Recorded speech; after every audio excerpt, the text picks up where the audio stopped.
今天是母亲节哈，那台湾呢对母亲节的庆祝大概是所有节日的当中，感觉是最温馨的，因为大家都是自动自发了哈，没有人逼你啊，我们都会预备非常棒的一个母亲节庆祝的节目，无论是请妈妈吃大餐啦，或是请她去逛街啦，买好的礼物送她啦，每一次呢。在母亲节的时候，都有很多那个电视广告，拍得非常感人，很催泪哈。那可见说，这个是大家共同的心愿。那今天为什么我们在母亲节庆祝的时候，还特别来教会？是想跟各位做一个非常重要的提醒，因为我们相信神创造了人类，每一个人。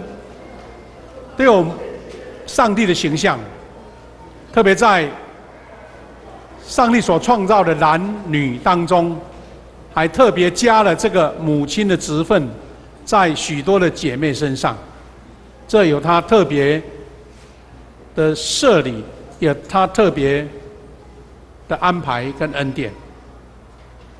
我们每一个人带了一朵康乃馨，有的带了红色的。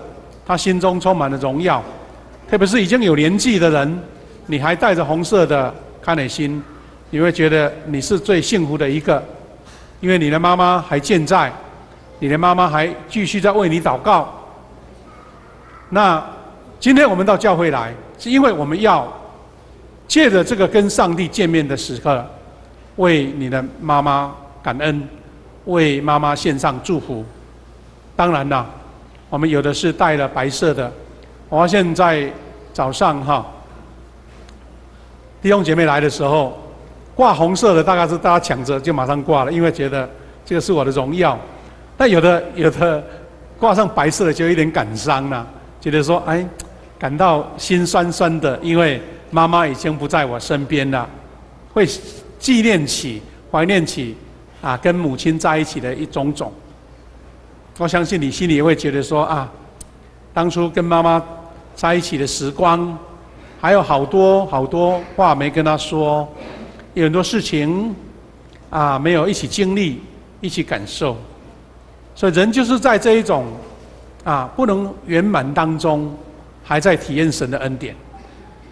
那我们也为已经离开的妈妈献上感恩，因为她留下了宝贵的爱。在你身上，你也愿意让这种爱继续传承在你的生活、你的生命、你的家庭当中。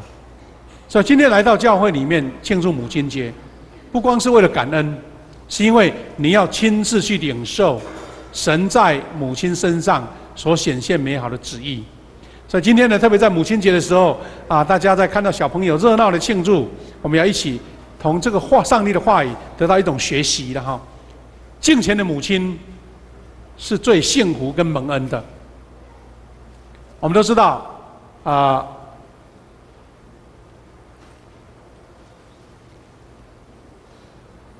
刚刚读了这个经文里面申命记在以色列百姓在出埃及的时候，特别交代了这些百姓说，你们要谨慎，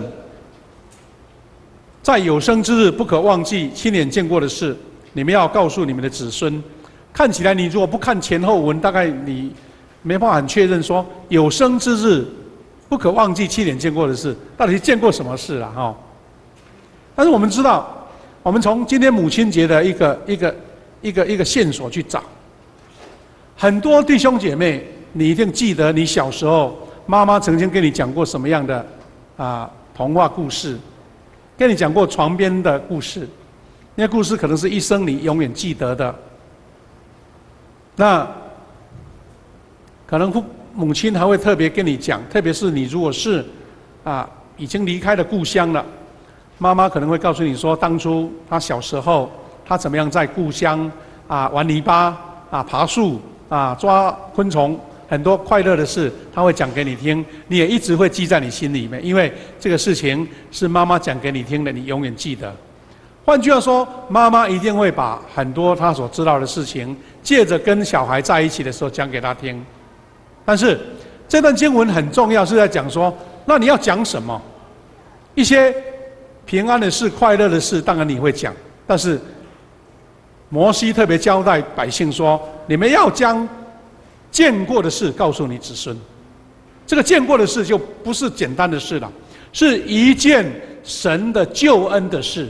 上帝拯救以色列百姓出埃及，这个救恩临到以色列人的事，这个事不只是他们这一代被拯救了，要把这个拯救的故事一代一代传出去。所以换句话说，跟神的关系是妈妈交代给孩子最重要的一个本分。然后呢，我们也看到在经文里面有提到了，说要告诉你们的子孙。所以一个有敬虔的母亲呢，她说要谨慎，有生之日不可忘记亲眼见过的事，而且还将亲眼见过的事告诉你的下一代，告诉你们的子孙。这个是一个妈妈在尽了很多的本分之中最重要的一个，是因为妈妈将信仰传给了下一代，将亲眼看过的恩典、看过的祝福也传给了下一代。我们看到以弗所书的6章1节到4节一个对照的经文。第一节是说，做儿女的要听从父母，这是基督徒的本分。大概这个尽孝道是我们很基本的事情。但是第4节就有一点意思，他说，做父母亲的不要激怒儿女，要用主的教导来养育他们。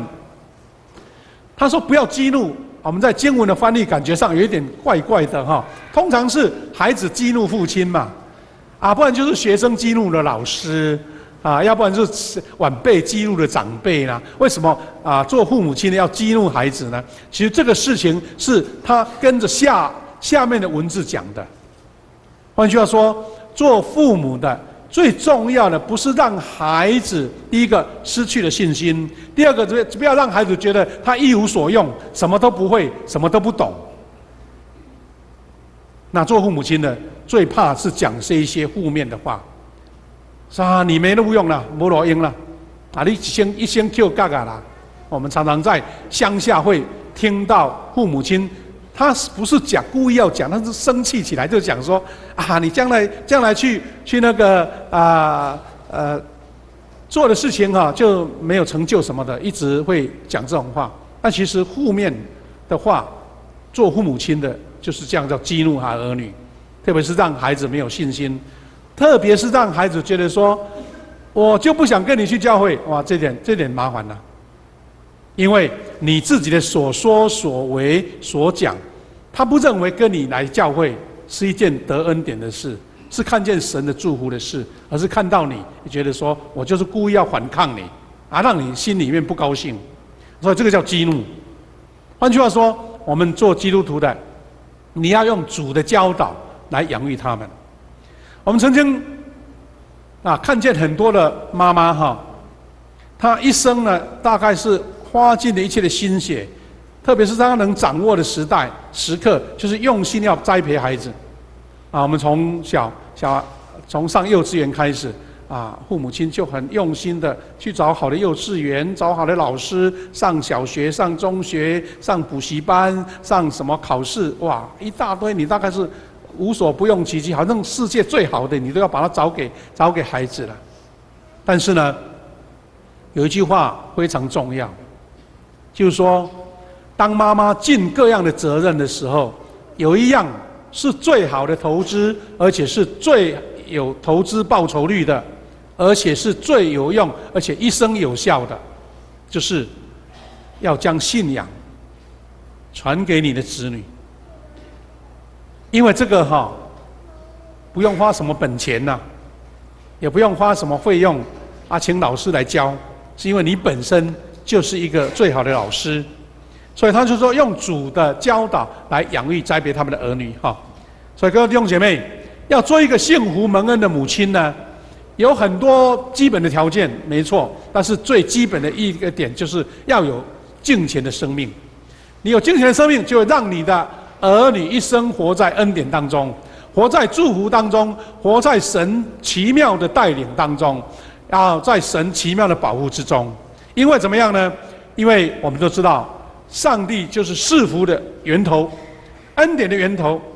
所以呢，你将上帝的话成为子女生活的准则，上帝的话也是最好建立品格的标杆。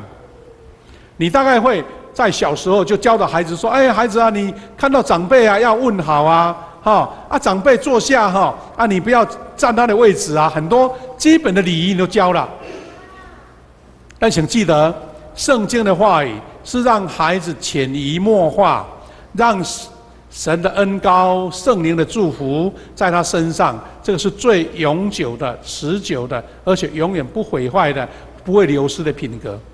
一旦被神所触摸了，这个孩子是永远被神所恩典祝福的。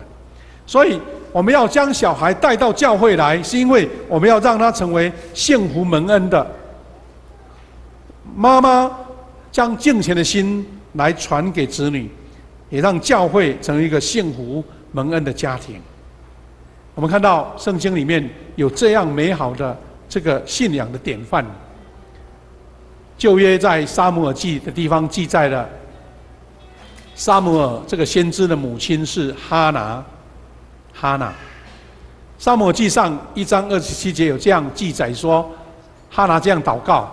这个祷告是记载说，哈拿因为她没有生育，没有孩子，所以被夫家、被他们的家人所厌弃，或是甚至看不起。她心中非常的愁苦，她就到圣殿里面跟上帝诉苦，就对说：“上帝啊，你让我嫁到这个家庭里面，那我在这个家庭里面没有孩子，就等于一点地位都没有，一点尊荣都没有。上帝啊，我怎么办？我只能求你赐给我。”神就这样应许了，因为他的祷告非常的恳切，好像就是跟神哭诉的样子。所以他就后来神就赐给他一个健康可爱的孩子撒母耳。看起来得到孩子，哇，特别是千金万金求来的，哇，一定非常舍不得，对不对？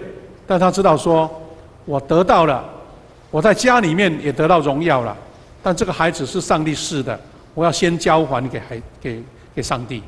所以他就带着小孩，等小孩子自己能长大了，稍微能够自己治理了生活了，他就带到教会，到那个圣殿里面。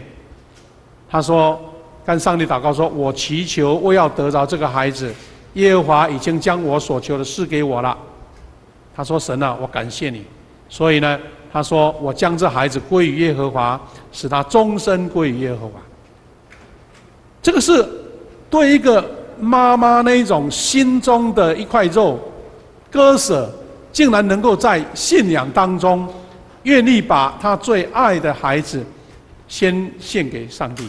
这个是一个妈妈最伟大的地方，因为谁不愿意把孩子拢在身上？即使呢，你的孩子要上大学了，你还不舍不得他走，对不对？最好都要一生跟你在一起，这是妈妈的天性。但是他知道说，要被神所祝福，但需要归给神，所以他就在那里敬拜耶和华。这个是敬虔的母亲的典范。那另外一个也是在新约里面，提摩太的母亲和外祖母，他的外祖母叫罗以，他的母亲叫友尼基。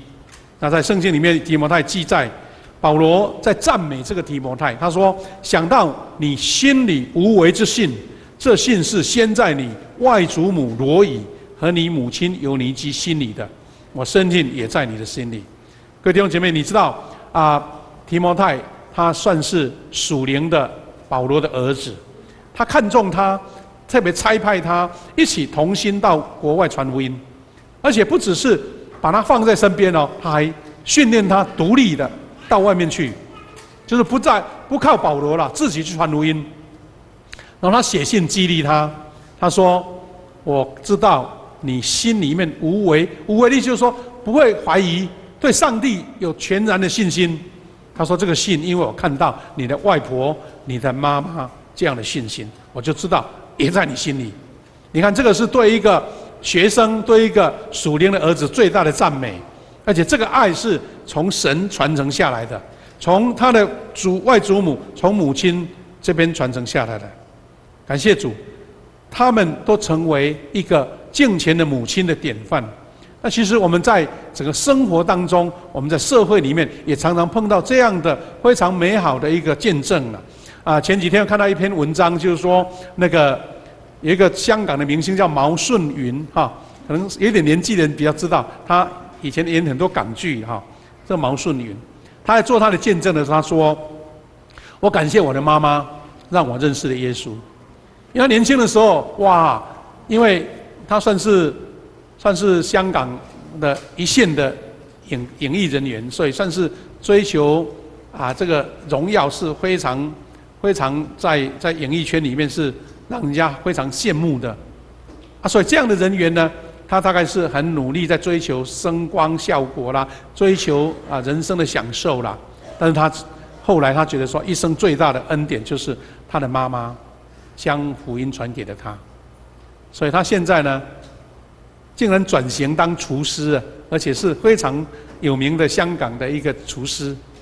就说他知道年纪慢慢长大了慢慢大了，不是在靠着外貌来取胜了，他就是用他的才艺来为他下半生来努力，而且他得到了这个信仰做见证。另外有一位在台湾也蛮出名的一个牧师，他是浸信会传神关怀网的理事长，叫李志伟牧师。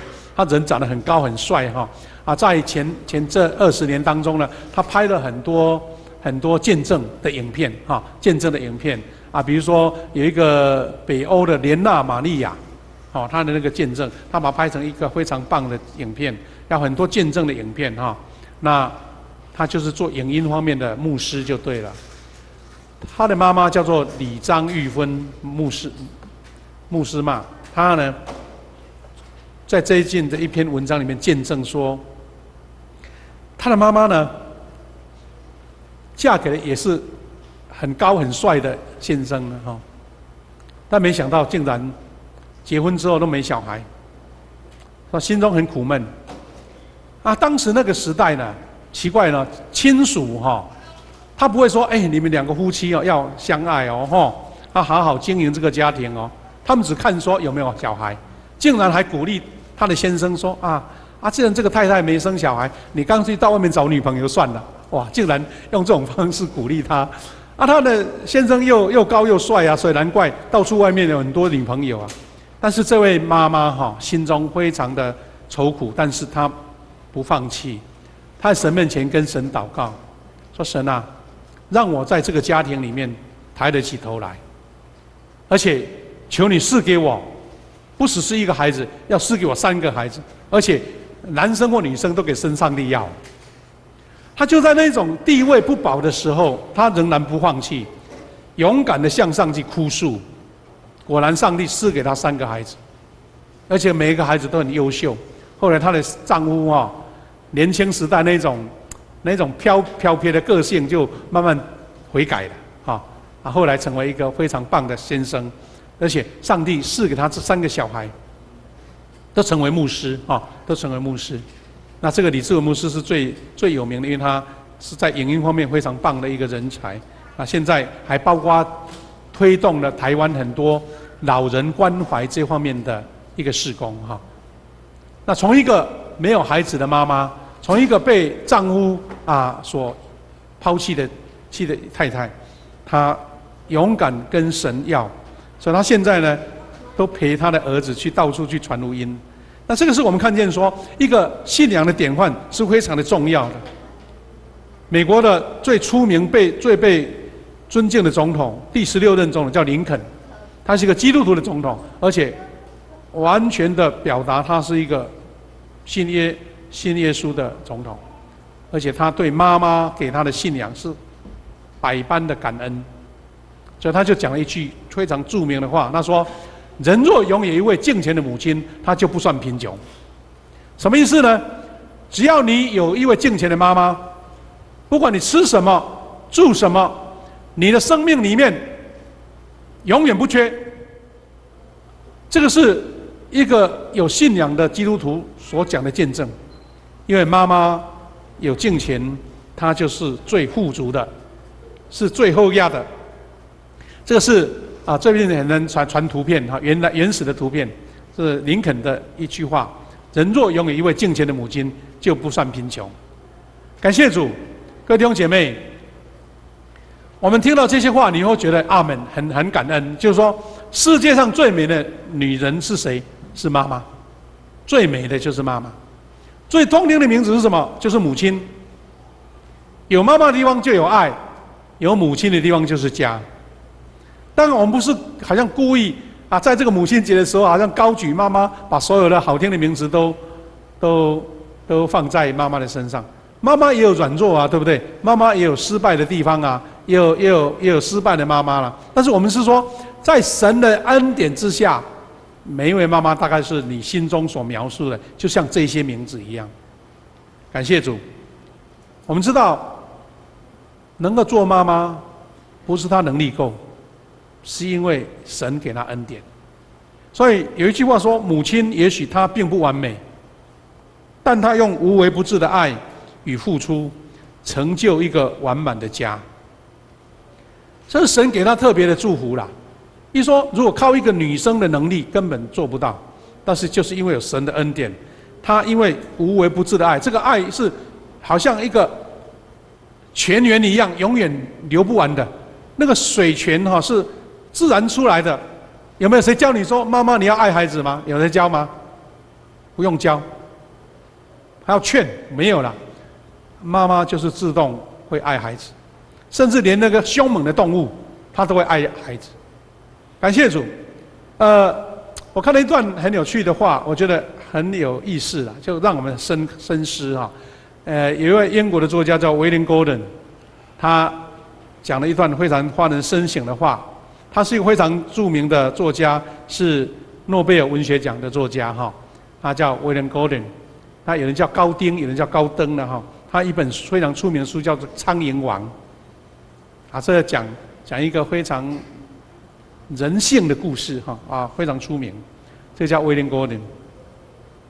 那他的《苍蝇王》的英文的原著的名字哈，讲一群小孩的故事哈，这照中文的翻译了哈。那他讲一段肯定母亲的话，他意义非常让人深思。我们都知道，但他一讲，你会觉得，哎，真的是这样哎。他说我觉得女人呢，自称和男人平等，对不对？以前女性是地位比较低嘛，所以我们常也说女性要跟男性要平权，对不对？女生呢要争取男女平等。但是他认为说不止如此啦，女生太谦虚了。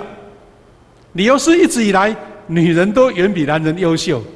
不知道大家有没有同意这句话？如果不同意，回家就不好过了哈。女人都永远比男人优秀，你要说阿们。为什么呢？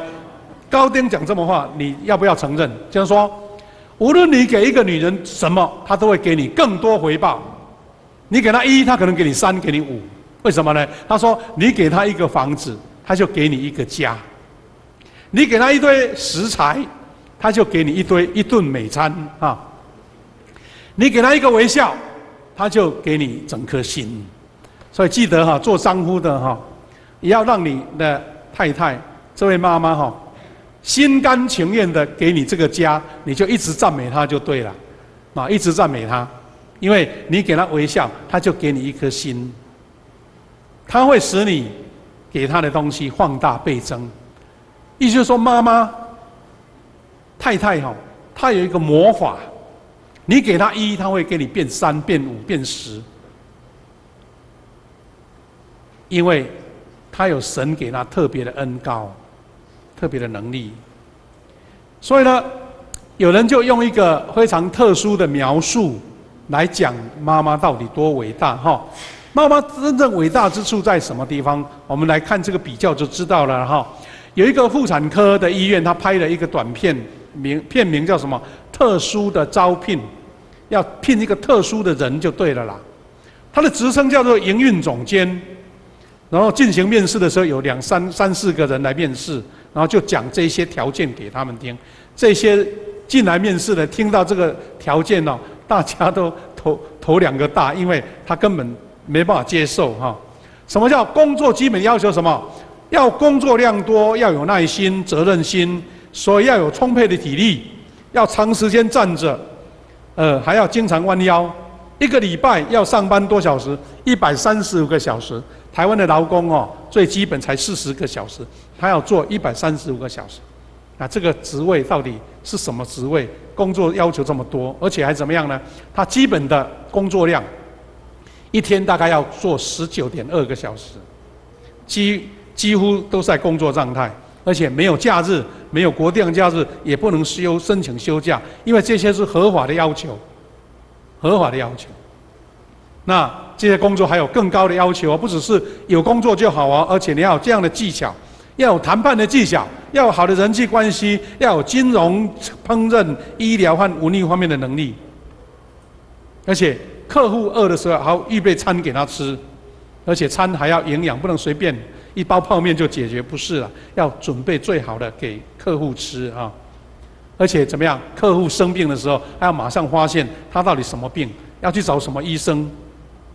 那不能在那边鬼混，因为客户随时会哀哀叫，而且他有身兼数职啊，工作很多，要在混乱的环境工作，还要放弃现在的生活。有些喜欢他快乐的事，想要打扮得美美的都没机会。这个工作怎么有人愿意做呢？更离谱的是，这个工作没有报酬，没有薪水，但是世界上却有数亿的人在做这个工作。你知道这个人是谁呢？这个人就是妈妈。这个职位就是妈妈，是超乎所有的工作要求的，就是妈妈。所以呢，母亲就是世界上最伟大的义工了。我们说邀请志工，妈妈就是最棒的志工。如果没有妈妈，可能人类的后代就没了。所以呢，为什么敬虔的母亲就是这个义工？因为这个上帝就是义工的始祖，因为上帝永远不求回报，就像妈妈也是这样子。所以母亲承接了这个义工这个伟大的使命。各位弟兄姐妹，我不知道你这样有什么体会了哈？换句话说，这个母亲呢，如果你真的要征聘，没有人愿意做，那就这么奇妙。她结婚了。有一位爱她的丈夫，然后她生下了2个人可爱的小孩。没有人要求她，她就自动做这个1天19小时的工作。为什么呢？因为神把能力给她了，神把这个能力赋予了这个妈妈。所以我们要一起学习说，这个母亲呢，这个职分是全世界没有办法找到第2个特别的职分。这职分呢，有10项职分啊，我们一起来思考学习哈。母亲的10项职分，第一个，请记得母亲的职分是上帝恩惠的证据。刚刚我讲过了，如果说要招聘一个19个小时啊没有薪水的人，谁愿意做啊？但世界上真的有好几亿的妈妈愿意做，那这个不是上帝的恩惠吗？你去强迫人来做，有办法吗？第二个，母亲的职分是一个礼物，因为有时候我们并不一定，这个世界当然也有一些人是没有办法得到妈妈的爱的，也许他小时候妈妈就离开了，也许他小时候母亲就生病安息了，所以你有妈妈当然就是礼物啊。不然你哪里去找到一个愿意牺牲一切的一个职分呢？再来，母亲是一个动词，它不是个名称，不是个位置。母亲是随时看见孩子需要的一个职分。换句话说，母亲呢，她原来这个职分是远远超过一个女性的能力的。我们才讲了一句话说，女性就是一个柔弱的人，但是遇母则强。为什么？母啊，这个母让她产生改变啊，质变啊，一切的精神能力一切的智慧、勇气都来了，是因为这个能力是超过他本身的。这个妈妈的职分给他，他就有这种能力了。第五个，母亲的职分不是亏损。换句话说，母亲永远是让孩子是有增无减的。母亲在家里面绝对不是一个负数，绝对不是一个亏损，绝对不是让你感觉没有面子的。所以有家的地方就永远有好吃的东西，有家的地方就是有妈妈的地方就是有爱的地方。第六个，母亲的职分，它其实是在象征，在荣耀主，荣耀主耶稣，因为主耶稣将爱彰显了出来，然后妈妈执行了它。第七个，请记得，刚刚我们说敬虔的母亲，是因为母亲把敬虔的生命传达给下一代，它就是一个最好的宣教师的工作。他传福音给孩子，而且是最容易传的，因为妈妈这个职分、这个影响力太大了。所以呢，他会把上帝的爱传扬给孩子。第八个是母亲的职分是勇气无畏。换句话说，妈妈育母则强的时候，是因为她任何的恐惧，因为有孩子，她一个母性的天分就出来了。我们常常会在很多动物的影片当中，或是看见一些很特殊的影片，你会发现说，连动物它为了保护小孩，它都愿意牺牲自己。前不久看到一个很特别的影片，但是我想应该也是拍的，有特意拍的，不过真的是有那个效果出来。就一条蛇，蛮大的蟒蛇啊，就过来一个小土洞里面，一只母鸭带了一群小鸭，那小鸭很害怕，说这条蛇来了。蛇要亲近的时候，那只母鸭就主动让这条蛇把它卷了起来，就是把这只母鸭卷了起来，准备把它吃掉。然后就让那些小鸭赶快跑走，因为那条蛇已经捆住了它的妈妈。不过这个照片这个影片就是说，后来有两个小孩子很厉害，是非洲的小孩，看到怎么我们家养的鸭被一条蛇捆住了，赶快去把它抓开把那条很有力的蛇把它掰开，把这只母鸭救出来了。你看，连动物它都有这样的能力，为什么？